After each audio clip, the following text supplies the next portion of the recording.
Hey, and we're back, and now we're sitting down with Mike Burns from Eventry, and we're going to be talking about data, especially data.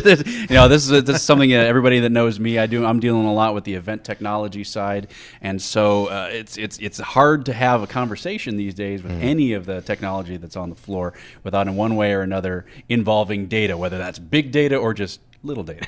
Little data, bite-sized. Right? Bite-sized data, pardon the pun. There Bits you go. and All right. bytes. So when we're talking about, now mainly what we want to kind of focus on today was especially using the live event data, the data that we're getting like during the event, and how that plays into things like marketing and things like that. So if you can expand a little bit about how, what you're seeing kind of in that space. Yeah, that's a great question. And I think that's a massive emerging trend right now in the industry, right, is really understanding, first of all, what data is available, and then secondly, what to do with it, right? So if we go back a year, I think a lot of our at Eventry, our clientele, the constituents and the audience of the show, we're getting comfortable or starting to get comfortable with data collection methodologies, right, and understanding what's again, at their disposal. Now we're starting to see a shift where people are starting to define KPIs and starting to really think about how to optimize to those KPIs, right? So if we think about an analogous situation like digital marketing, right? We track everything in digital marketing, right? We look at open rates from emails and click-through rates on ads, and these are these micro touches, right, that are happening online, right? Very, very little risk to the person that's engaging, right? But we haven't been managing or optimizing conversions in the real world, right? So we're starting to get to that point now, and events are the best way to do that, right? Because you have an audience that's defined, right? A program that's defined. You have objectives that you're looking to achieve through the event, right? And then you could measure how you're performing against those objectives. It's measure. Yeah. I mean, we keep coming up, really going back to the why of events and why are we doing this, and then if you're going to bring in some kind of technology, whether that's event tech or a mobile app or your registration platform or engagement or any of that kind of stuff, really understanding the why of it and then measuring that. And so this is pretty much exactly what we're talking about. Yeah, Right? yeah, 100%. Yeah. One of the things that is always curious to me is especially as this data volume has just exploded with the information and the granularity that we can get in our events, is helping kind of planners from their heads exploding. That this fire hose of data. Yeah. How do we start to make sense of that in a way that's going to be able to be immediately usable as far as marketing and things like that? Yeah, that's a good question. So I think it starts with context, right? So part of the problem I think that we faced as an industry is that the data that we had was not contextual, right? So marketing, shoot. But it's also, it's divorced from everything else that we're doing to engage with our audience, right? So if and there are a lot of different use cases that we see from the events world, but if we take one where, let's say, for instance, it's a large tech company, they use events as a marketing channel or a tactic, right? And they're trying to convert somebody to buy their product, right, using events as a touch point. If they don't understand what's happened before the event and what's about to happen after the event and connect that data into one flow, then they're not getting a true 360-degree view of the customer, right? So as we think about how we use this, right, the first question is, well, what data do you have right now on the people that you're trying to convert, on your audience, right? That's why it's been important for us to make sure that we have native integrations with CRM, marketing automation, right? Over the past 12 months, we've built a data lake, so we're able to take data from any part of our platform, as well as first-party data from CRM and marketing automation, understand things like lead scoring or multi-touch attribution algorithms, and then apply that to the on-site touches that happen at the event, right? So we're stringing together what's happening offline with what's happening online. And I know we're getting really into the deep, and we want to be able to do that. But at a little bit of the higher level, how do you explain something to a planner of events, something like a data lake? Sure. What does that what does that mean to helping them start to define and act on this data? It's a good question, and I think the how of it is not necessarily as important as the why of it. Fair enough. Planners, right? So, and that's what I was saying at the top of the show is if we're able to help our customers, our constituents understand the KPIs that they're trying to optimize to, right? And if we're looking at conversion rates, right? So conversion from an invitation to a registration to attendance, right? Conversion from one sales stage to the next at an event, right? If those are objectives, then we could take the data that we have, right? Understand what the behaviors are and the interests are of the attendee, and then help the planner understand how they can really drive those conversions more effectively.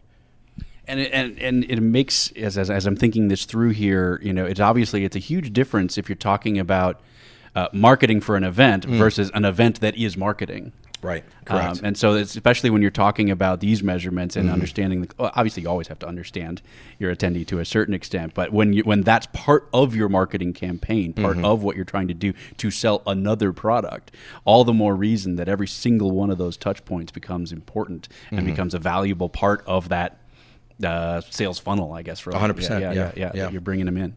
Yeah, and historically, the event was a touch point, right? Yeah. So you'd have all these, really great. How'd we do? Well, a bunch of people came. Right, exactly. Right. Yeah, but you could tell me what percentage, that my click-through rate on an ad is 0.03%, right? But all I could tell about an event is somebody came or they didn't come, which is kind of missing the point, right? So if somebody's interacting with your brand, on the internet, that's great, but boy, when they close the laptop, buy a plane ticket, and go and actually meet real people, we're not measuring those micro touches. That's missing a trick. So when we look at building that model out, right? I mean, you can get pretty sophisticated, right? So I'll get a little deep on this. Yeah. So what we're doing with many of our customers now is looking at their events, understanding all of the sessions that they have, the speakers that they have, exhibitors if applicable.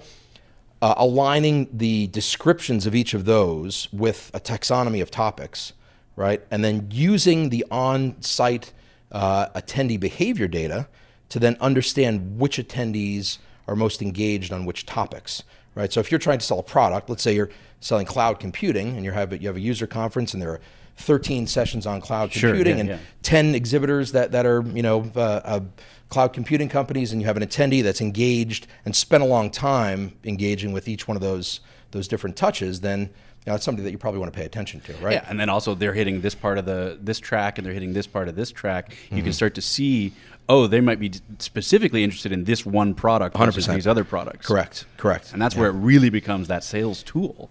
Exactly. And so we're lighting that up for the first time for customers. The other use case that you talked about was, somebody whose event is their product, right? Same thing, right? So if you think about your customer base, if you will, it's both the attendee and the exhibitor in most cases, right? So thinking about how you enrich the exhibitor experience is very, very important, right? And the only way to do that is to help them understand which attendees are going to be the most impactful for them, right?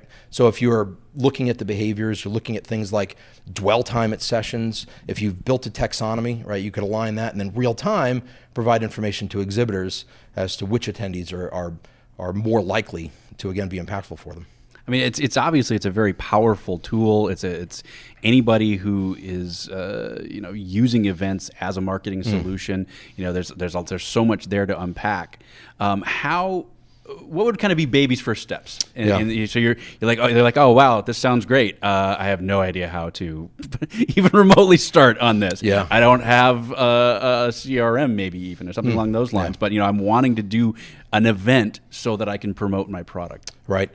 I think first steps are defining the goals, right? Saying, I want to sell a bunch of stuff is not a goal, right? Saying, okay, I have this audience that I want to convert. Because if you're selling a product, you've probably started thinking about your personas, you started thinking about your ideal customer profile, right? So you have an audience in mind, right? So that first step would be, okay, what's going to be interesting to the audience, right? So even if you don't have a CRM, you could use anecdotal data from your sales team, right? You could use your marketing information, your intel. You could look at competitive events, right? And you start building a program that you think is going to speak to that audience. Measuring the efficacy of that program is what's going to really count, right? So the first year is about, the first time you're doing this is about collecting the data, understanding where you are, right? And then starting to build some benchmarks. So, building that event, taking sometimes an educated guess as to what's going to really land with the audience is important. And then you track it, right? So how are you tracking it? Well, I mean, there's all sorts of on-site, tracking technology or data collection technologies. We have things like NFC and Bluetooth technology and LiDAR, UHF, right? So we could bring 5 or 10 solutions to bear. Depends on what you're trying to achieve, but if you're looking at real qualitative metrics like dwell time at sessions, right, or engagement with collateral at a vendor's booth or an exhibitor's booth, right, then you can start to really understand what's driving the attendee interest. You also need to couple that, I think, with engagement on site through something like a mobile app, right? So surveys are something that have been used for a long, long time. Taking that data, taking the survey data, coupling that with the actual behaviors, right, and the registration data, any kind of self-reported demographic or preference data, right? Then you start to get a picture of what that attendee is all about.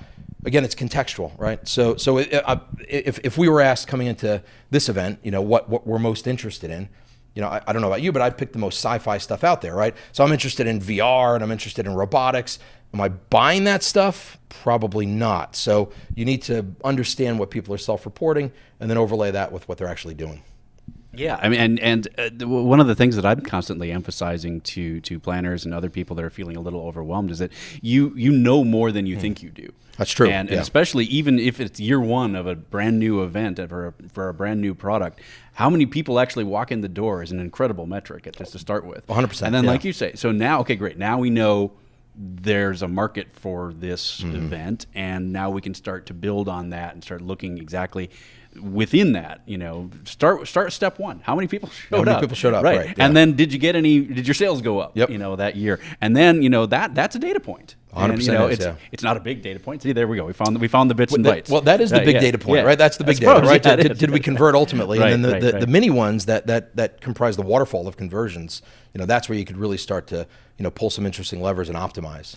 All right. Well, if you had to give one tip on someone who's wanting to start to use this technology or really start to take advantage, and like I say, maybe even beyond baby's first steps, what would that one tip be? I would say don't get lured in by the flashiness of the technology, right? Yeah. So we have not the shiny. Sometimes the shiny thing is right, but you need to pick the technology that supports the use case as opposed to just, hey, this is cool, I'm going to use it. And we have we use facial recognition for check-in for events of 200,000 people, right? That's some cool stuff.